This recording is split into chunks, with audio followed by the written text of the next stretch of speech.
Coach, overall, how's the game prep week been for North Texas? Good week. I think came back. Again, we've been a good practice team as far as our routine and what we do, but we're really just trying to emphasize again the readiness to play. I think we're going to play a quality team. It's going to come in playing hard, very good on defense. Offense is coming on, a complete team. We're going to have to play very well. If we play like we did last week, we'll be very, very vulnerable, and we will be on the wrong end of the stick. If we played like we have in other games, we have a chance to have a good outing. So, like our practice, we're going to see if we can build and bring it into Saturday. You said that the game prep for Maryland was very similar and consistent to what you guys had done in the past. Is that the same preparing for North Texas this week, saying with that consistency? Yeah, we've got our, as far as the amount of time or the meeting or the structure and whatnot. And at the same time, too, even though, again, you're having good practices, to me, you got to practice the habits of, again, making the plays, being in proper position. When there's an opportunity for a pick or a big play, you make it. You got to practice that.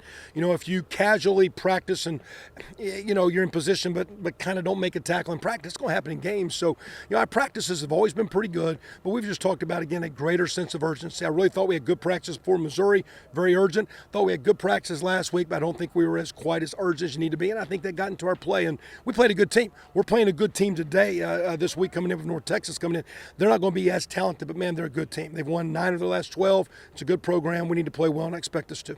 Their offensive numbers have been very strong. It seems every opponent, statistically speaking, has been very strong in the offensive scoring numbers. What have you told the defense on how to prepare for the Mean Green? Well, they've had a change at quarterback here. Had a couple good outings and a couple inconsistent outings. They went with a younger guy instead of a vet, and the young guy's a little bit more athletic. And now he's played 5 quarters. That last game they played a lower team that maybe isn't as good, but, man, they played great on offense. They were very, very efficient, threw the ball well, ran it well, made big plays, scored a lot of points. And with that being said, they've had an open date. I think they come in with some confidence on offense. I think early in the season they were confident on defense, trying to find themselves. Short term, they're moving in a good direction. It's going to be a good challenge for our D. Bouncing back from a loss from last Saturday, who in your mind has been the stepped up this week as far as a leadership as concerned, passing it along to some of their position group?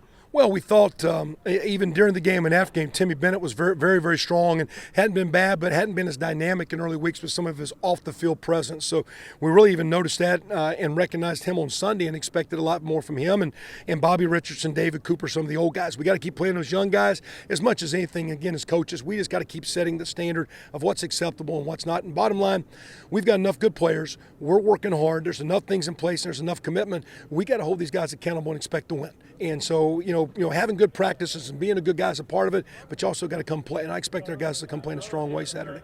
Thanks, Coach. Thank you.